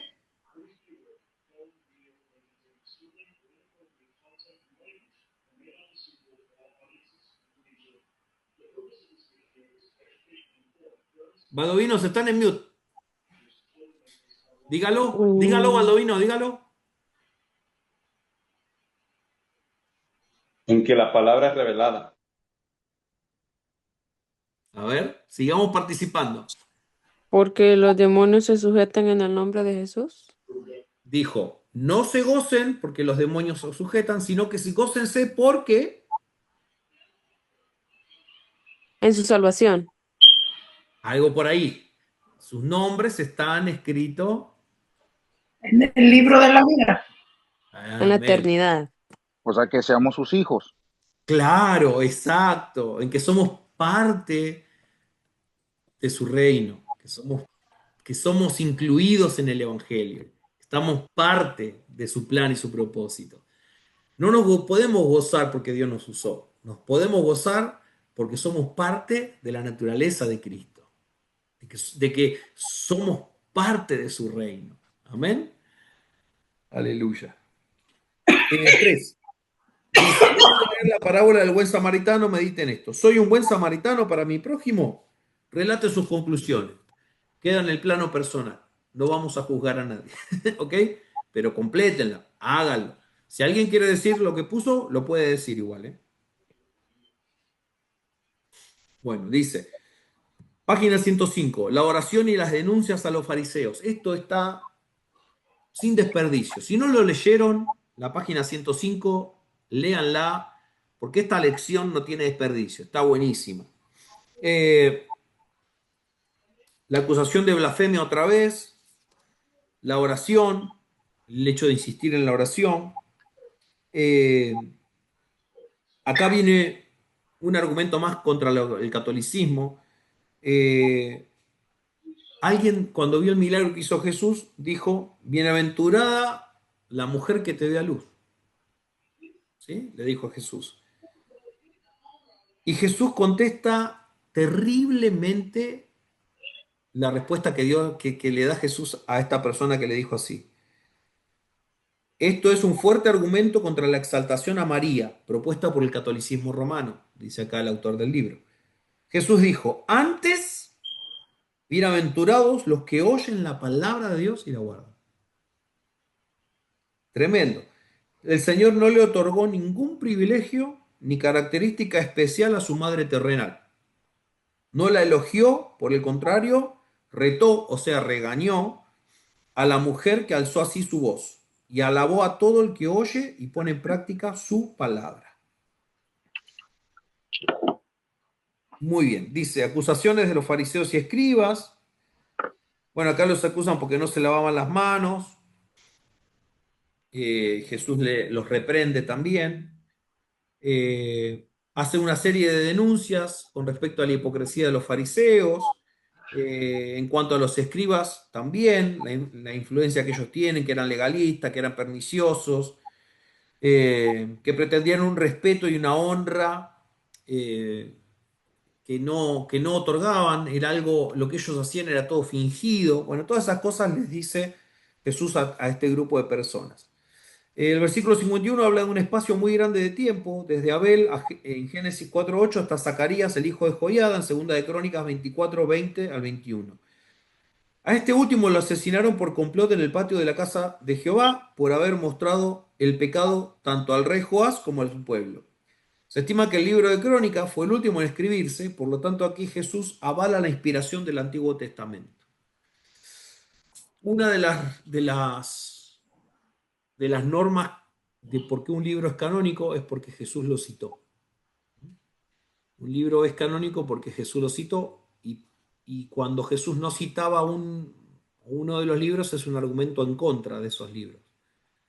O sea, es muy importante dentro del canon libros que Jesús haya citado. ¿Sí? Eso es un dato aparte que les dejo. Bien, página 107. Responda con una B, verdadero o falso. Dice, 1. La parábola de la viuda del juez injusto nos enseña a orar una sola vez y esperar. Falso. Falso.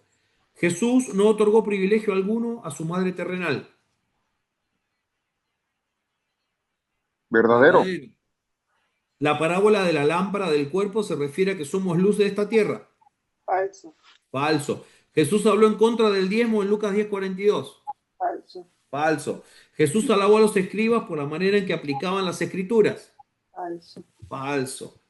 5.3 dice, ¿de qué manera los cristianos de la actualidad podemos caer en actitudes religiosas contrarias al mensaje del Evangelio como lo hicieron los escribas y los fariseos?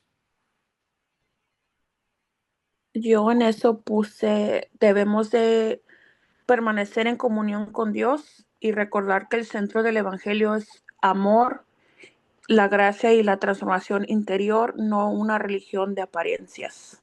Excelente. El obrar del Espíritu produce una transformación interior, no exterior. O sea, la transformación del Espíritu Santo en nosotros, ocurre en nuestro interior y se manifiesta hacia afuera. ¿Sí? Una de las cosas en que nosotros tenemos que tener cuidado es en querer guardar las apariencias de algo que no somos. Amén. Mucho cuidado. Los fariseos y los escribas Jesús dijo, ustedes ponen un peso sobre los otros que ustedes no quieren llevar ni con un dedo. O sea, lo que les estaba diciendo es, ustedes exigen que los demás hagan cosas que ustedes no hacen. ¿No? Y a veces nos pasa en la vida cristiana que nosotros queremos ver en los demás actitudes y cosas que nosotros mismos en nuestro interior no lo hacemos. Y cosas que sí hacemos solo para guardar las apariencias.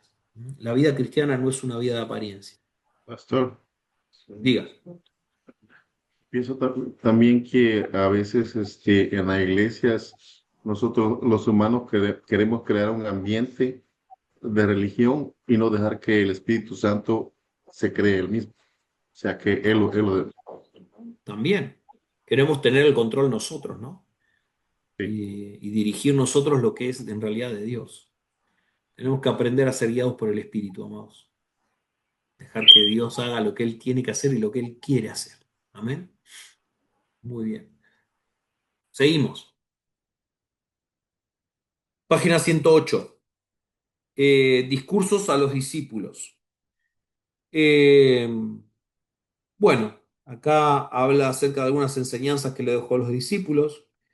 Y algo muy importante es que habla de ser auténticos, ¿sí? En primer lugar, exhorta a sus discípulos a ser auténticos, que en privado sean iguales en su forma de actuar que en público. De lo contrario, lo oculto se sabrá. Esa es la levadura de los fariseos, la hipocresía. ¿Cuál es la levadura de los fariseos? La hipocresía, ¿sí? Dice, muchos cristianos comenzaron bien su ministerio, pero luego descuidaron su vida espiritual. Pensaron que era suficiente con ejercer los dones. ¿Cuántas veces hemos hablado de esto? Pero es más importante nuestra relación con Dios que lo que hagamos para Él. Cuando descuidamos nuestra vida espiritual, también perdemos con el tiempo el ministerio. Y aún corremos el riesgo de caer en pecado. Tengamos siempre presente que es más importante el fruto del Espíritu que los dones. Amén.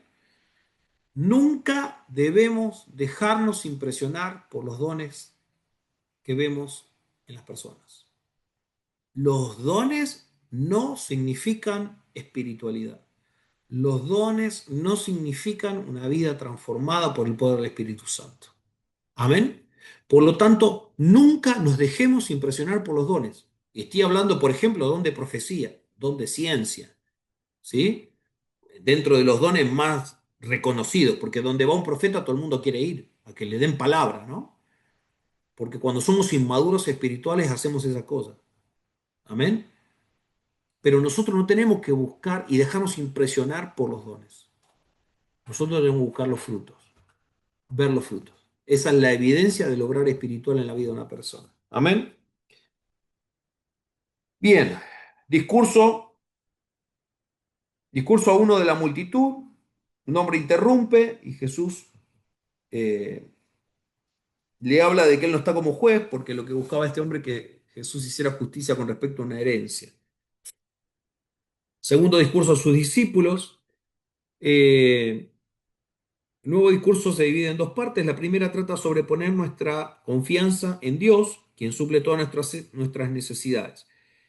Este mensaje fue predicado en el Sermón del Monte. La segunda parte nos habla de esperar, velar y trabajar para el Señor. No sabemos en qué momento se producirá el arrebatamiento, por lo tanto, es menester que estemos activos y atentos en su obra. Discurso a Pedro, perdón. Pedro interrumpe la charla, pide una aclaración y Jesús le da la parábola del mayordomo infiel. Los deberes de los siervos del Señor son cuidado fiel de los siervos a su cargo, buen uso de la autoridad, buen testimonio, obediencia a la voluntad de Dios, preparación para el puesto que ocupa, y al que recibe mayor conocimiento y responsabilidad se le mandará más. Importante leer eso. ¿Cuáles son las características de un mayordomo fiel? Amén. Basándonos en la parábola del mayordomo infiel. Repito, el cuidar a los consiervos que sirven con nosotros o bajo nuestro liderazgo, tener un buen uso de la autoridad que ha sido delegada sobre nosotros, tener un buen testimonio. Y el testimonio no es de la puerta de tu casa para afuera, tener un buen testimonio dentro de tu casa. Amén. ¿Qué dice tu esposa de vos? ¿Qué dice tu esposo de vos? ¿Qué dicen tus hijos de vos? Amén. Ese es el buen testimonio. Obediencia a la voluntad de Dios y preparación para el puesto que uno ocupa. Por eso estamos estudiando la Biblia. Amén. Porque tenemos que estar preparados para la obra del ministerio. ¿Sí? Bien, el que recibe mayor conocimiento y responsabilidad va a recibir mayor demanda de parte de Dios. Después termina con el discurso a la multitud que exhorta a Jesús al arrepentimiento. Página 110, ya estamos llegando al final. Dice, punto 5.4. Escriba su opinión sobre la necesidad de ser auténticos, contestando a las preguntas ¿qué es ser auténtico? ¿Y para qué debemos serlo? ¿Cuándo y por qué? ¿Quién hizo ese ejercicio?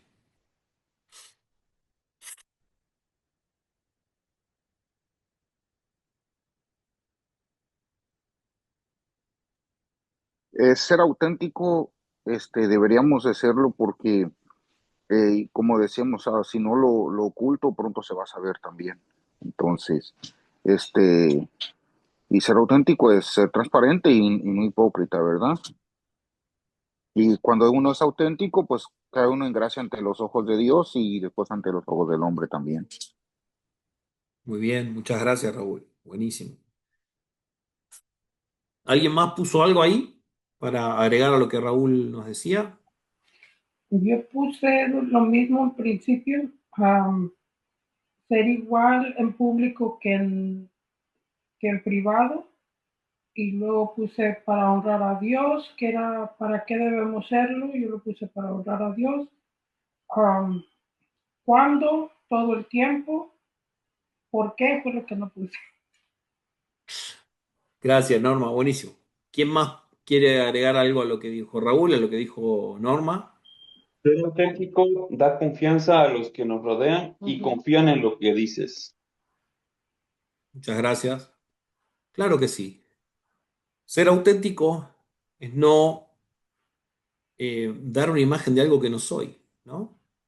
Y que si tengo defectos, no ocultarlos. O sea, tengo defectos, tengo fallas.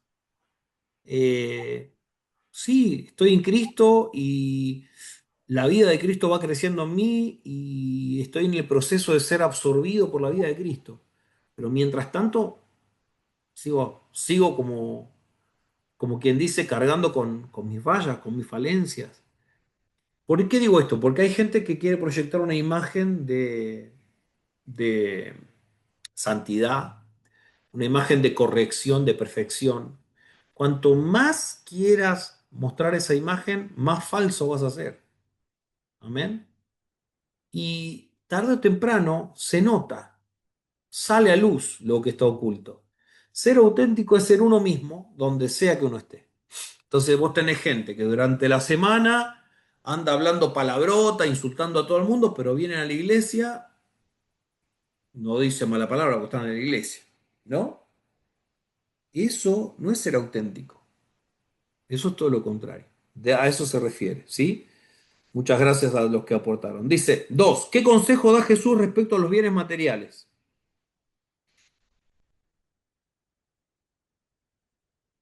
No acumular tesoros en la tierra. Muy bien, hay que estar guardados de la avaricia, ¿sí? Los bienes materiales, dijimos, son secundarios en la vida del hombre, son secundarios. Tres, ¿cuáles son los deberes del siervo del Señor?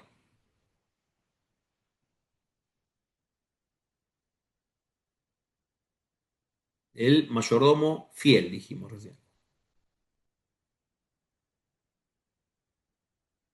El cuidado de los siervos a su cargo era uno. Buen uso de la autoridad. ¿Qué más?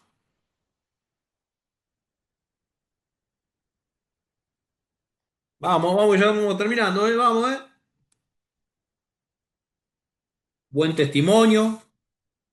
Amén. Cuatro. De los mensajes dados por el Señor en Lucas 12, elija uno y redáctelo con sus palabras. Bueno, ese era un trabajo personal que espero que todos hayan hecho. Avanzamos. Arrepentimiento sincero y la sanidad en el sábado. Página 111. Bueno, acá habla acerca del arrepentimiento, de lo que es arrepentirse. Eh, Cuenta algunos relatos sobre los que cayeron bajo la torre de Siloé, los galileos que fueron matados por los romanos. Hay varias cosas que sería bueno que lo lean. El Señor quiere enseñarnos que la muerte y el sufrimiento no son castigos de Dios por el pecado. Sin embargo, estos problemas pueden conducirnos al arrepentimiento y la entrega a Dios. Tercer ejemplo se trata de la ira estéril. Y ahí te cuenta qué representa en la parábola cada aplicación de los aspectos de esa parábola. Eh, Dice sanidad de una mujer, página 112. ¿Qué más? Dice, esta fue, bueno, Jesús está en una sinagoga y esta fue la última vez que estuvo predicando en una sinagoga, ¿sí? Eh, Interesante todo lo que habla ahí, les recomiendo que lo lean para que puedan responder los ejercicios y las preguntas del examen, ¿sí? Ya vamos terminando, falta poquito. Dice, 5.5, relacione la columna A con la columna B. Dice, los galileos muertos en el templo. A, B o C. C. C, muy bien. La caída de la torre de Siloé. C. C, muy bien. La higuera estéril. A. Ah, muy bien. La sanidad de la mujer el día sábado. A. B. B, muy bien. 5.6, responda. Algunas veces los creyentes pueden caer en la actitud del principal de la sinagoga. Conteste. ¿Cuándo? ¿De qué manera? Ore luego al Señor que nos mantenga libres de actitudes legalistas. Acaba de hablar del legalismo, ¿no? ¿Quién contestó acá y quiere compartirnos lo que puso? Yo puse cuando priorizan la apariencia religiosa en vez de relación viva con Jesús. Muy bien, excelente. Gracias. ¿Quién más puso algo diferente o algo que pueda aportar a lo que ya nos dijeron aquí?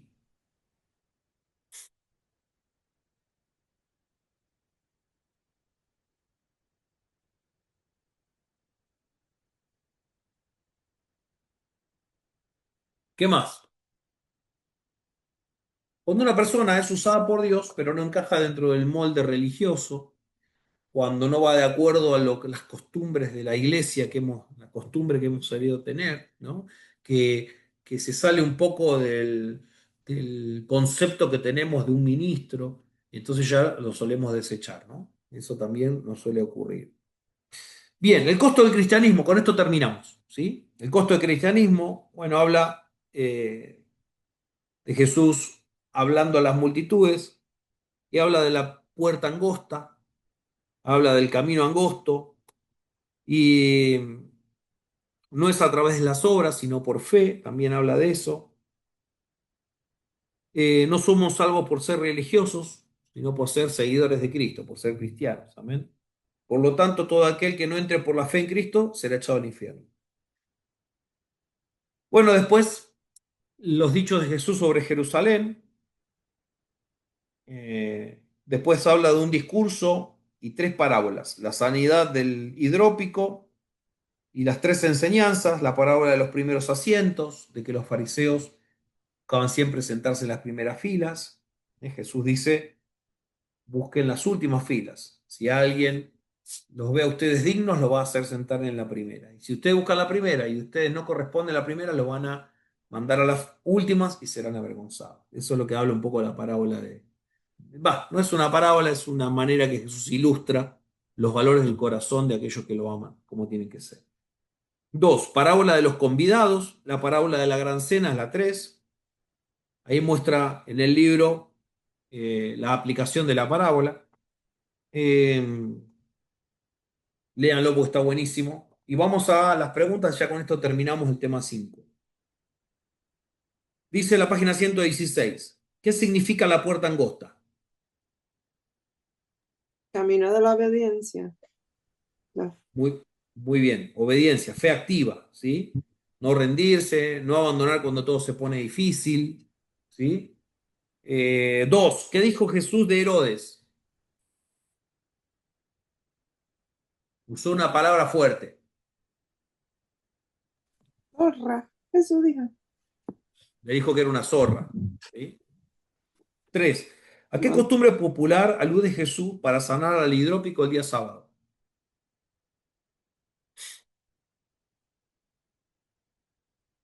Nadie contestó acá, ¿eh? A sacar un buey o un asno cuando se cae en un pozo, ¿sí? Aunque sea un día de reposo, igual si se cae lo van a sacar, dijo Jesús. Bueno, a eso aludió Jesús para cuando sanó a esta persona el día de reposo. ¿Cuál era la respuesta? Lo que usó Jesús fue el dicho de que si se cae un buey o un asno en un pozo, aunque sea día de reposo, uno lo va a sacar del pozo. Relacionar columna A con B. Es mejor dar que recibir. A, B o C. C, muy bien.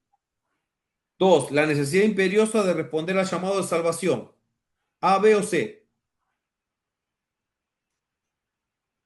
A. El que se enaltece será humillado. A, B o C. La parábola de los primeros asientos. ¿Ok? Bien. Revisión general. ¿Verdadero o falso? Hacemos esto y ya terminamos. Dice. 1. Solamente los 70 salieron a evangelizar.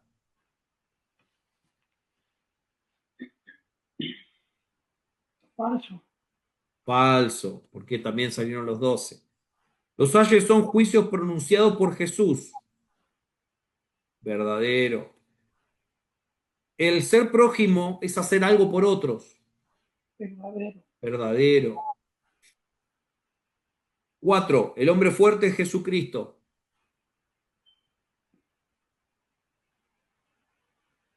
Falso. Si nuestro pensamiento es bueno, nuestras acciones serán correctas. Verdadero. La levadura de los fariseos era la mentira. Verdadero. Falso. ¿Cuál era la levadura de los fariseos? La hipocresía. 7. Más importante que nuestro servicio es nuestra vida espiritual. Verdadero. Jesús dijo que su venida traería paz a los hogares. Verdadero. Falso. Que dijo que no traía paz sino espada. Amén. La falta de arrepentimiento es lo que impide entrar al reino de los cielos. Verdadero. No somos salvos por ser religiosos, sino por ser cristianos. Verdadero. Verdadero. Muy bien. Bueno, próxima clase, el 18 de junio, lección 6 y 7. Amados.